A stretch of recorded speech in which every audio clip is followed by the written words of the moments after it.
Vous écoutez La Voix de l'Espérance, une émission qui vous apporte paix, joie, confiance et espérance.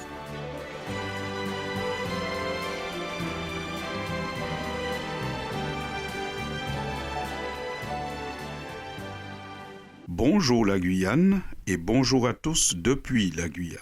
Bienvenue dans votre chronique La Voix de l'Espérance. Dans un environnement médiatique qui parle souvent de catastrophes, de malheurs, de trahisons, de faillites en tout genre, nous voulons vous apporter en ce moment une parole d'espérance. Nous voulons vous inviter à espérer malgré cet environnement qui pourrait nous conduire plutôt à croire que ce monde va de mal en pis. C'est vrai, à n'en pas douter. La société est de plus en plus violente, de plus en plus décevante même, pouvons-nous dire. Cependant, nous sommes appelés à espérer. Espérer dans la Bible, c'est attendre sereinement que se réalise ce que l'on désire et qui est peu probable, voire même impossible selon la logique humaine. La Bible parle de l'espérance qui peut être contre toute espérance, c'est-à-dire espérer quelque chose qui est tout à fait improbable. Nous lisons cela sous la plume de l'apôtre Paul dans l'épître qu'il adresse aux Romains au chapitre 4, précisément au verset 18. Il nous dit, espérant contre toute espérance, il crut, là l'apôtre Paul parle d'Abraham, Abraham crut en sorte qu'il devint père d'un grand nombre de nations selon ce qui lui avait été dit. Telle sera ta postérité. Et sans faiblir dans la foi, il ne considéra point que son corps était déjà usé, puisqu'il avait près de 100 ans et que Sarah n'était plus en état d'avoir des enfants. Fin de citation. Ici, nous avons un exemple de ce qu'est l'espérance. Abraham a espéré avoir un enfant avec sa femme Sarah parce que Dieu l'avait déclaré, Dieu l'avait dit. Au vu de la logique humaine, il n'y avait aucune chance que cela se réalise. Mais nous lisons un peu plus haut dans le même chapitre. Quels sont les piliers de l'espérance? Voici ce qui est dit. Selon qu'il est écrit, « Je t'ai établi père d'un grand nombre de nations. Il est notre père devant celui auquel il a cru, Dieu qui donne la vie aux morts et qui appelle les choses qui ne sont point comme si elles étaient. » Nous voyons apparaître ici deux éléments essentiels de l'espérance. Il a cru. Abraham a cru. Du côté de l'homme, pour que l'espérance existe, il faut la foi. Il faut la foi qui ne faiblit pas. Il faut la foi persévérante. Il faut croire. Et du côté de Dieu, eh bien, les qualités sont là, puisque Dieu est celui qui est défini, quand on parle d'espérance, comme celui qui donne la vie aux morts et comme celui qui appelle les choses qui ne sont pas comme si elles étaient. Ici, ces deux idées mettent en avant un pouvoir unique que Dieu possède, le pouvoir de donner la vie, le pouvoir de parler d'une chose qui n'existe pas comme si elle l'est déjà, parce qu'il est sûr de pouvoir la réaliser.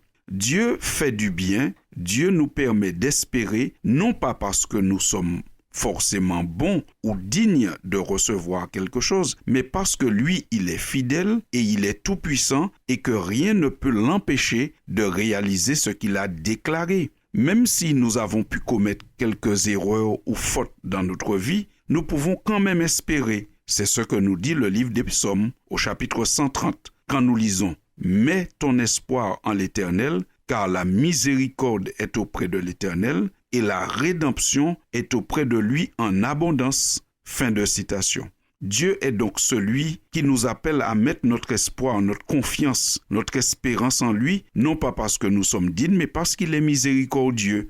Il est capable de faire grâce, de pardonner et de pouvoir quand même donner ce qui est nécessaire à celui qui en a besoin. Mais celui qui fait preuve de foi, celui qui fait preuve de repentance, Dieu l'accueille et lui donne le pardon des péchés. L'espérance chrétienne n'est pas seulement un espoir d'une réalisation de quelque chose dans l'au-delà. L'espérance chrétienne, c'est aussi la présence et le soutien de Dieu au quotidien. Voyons le premier aspect de l'espérance chrétienne. Bien entendu, c'est croire que Dieu changera ce monde qui nous procure tant de souffrances et tant de malheurs. Nous lisons dans la première épître de Jean, qui se trouve vers la fin de la Bible, « Bien-aimés, nous sommes maintenant enfants de Dieu, et ce que nous serons n'a pas encore été manifesté. Mais nous savons que lorsque cela sera manifesté, nous serons semblables à lui parce que nous le verrons tel qu'il est. » Fin de citation. Ici, en peu de mots, l'apôtre arrive à nous dire qu'un jour nous verrons Dieu face à face. Mais il faut imaginer que si un homme est capable de voir Dieu face à face, qu'il y a déjà eu beaucoup de changements. Un changement déjà au niveau de l'homme lui-même, parce qu'avec ce corps que nous avons aujourd'hui, il est impossible de contempler Dieu face à face. Nous serions terrassés par l'éclat de sa gloire.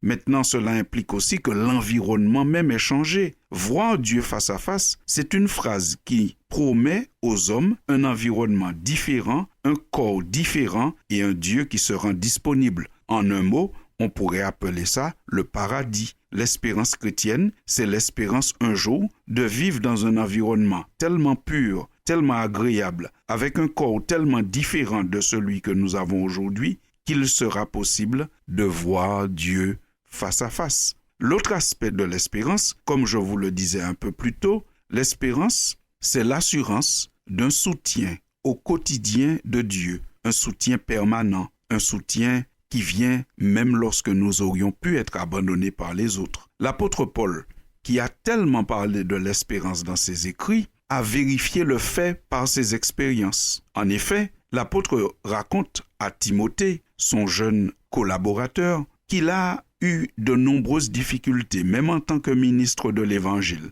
et qu'à certains moments, il a été abandonné par tous. Vous trouverez cela dans la deuxième lettre qu'il adresse à Timothée au chapitre 4 et au verset 16. Il dit « Mais tous m'ont abandonné ». Ça veut dire qu'il a expérimenté le fait qu'on ne peut pas placer sa confiance, son espérance, dans l'humain, quand bien même ce seraient des hommes religieux. Mais il ajoute « Mais le Seigneur m'a assisté. Le Seigneur m'a assisté et il m'a fortifié. Il m'a délivré et je sais qu'en toutes circonstances, je peux compter sur lui. » Chers amis de la Voix de l'Espérance, ce matin, nous vous invitons à espérer. Espérer non pas dans le fait que l'homme deviendra meilleur et créera une société meilleure. C'est pas là que nous devons mettre notre espérance, sinon nous risquons d'être déçus. D'ailleurs, souvent nous l'entendons dans l'actualité. Comment des peuples luttent, militent pour porter au pouvoir un homme. Et après, combien ils sont parfois déçus par ce président ou ce roi qu'ils ont choisi. Nous voyons aussi parfois comment des personnes soutiennent un homme religieux, même qui instaure une église. Et combien après, ils sont parfois déçus parce que cet homme a des comportements déviants. Non, ne mettons pas notre espérance dans l'humain, parce que s'il est vrai que l'humain est capable de faire de bonnes choses à certains moments, l'humain n'est pas fiable à 100%. Tandis que Dieu, lui, il est le même hier, aujourd'hui et éternellement. Il est miséricordieux et il est celui qui donne la vie aux morts, ce qu'aucun autre ne peut faire. Vous n'avez jamais vu un cabinet de médecins avec comme spécialité la résurrection. Cela est impossible. Seul Dieu est capable de donner la vie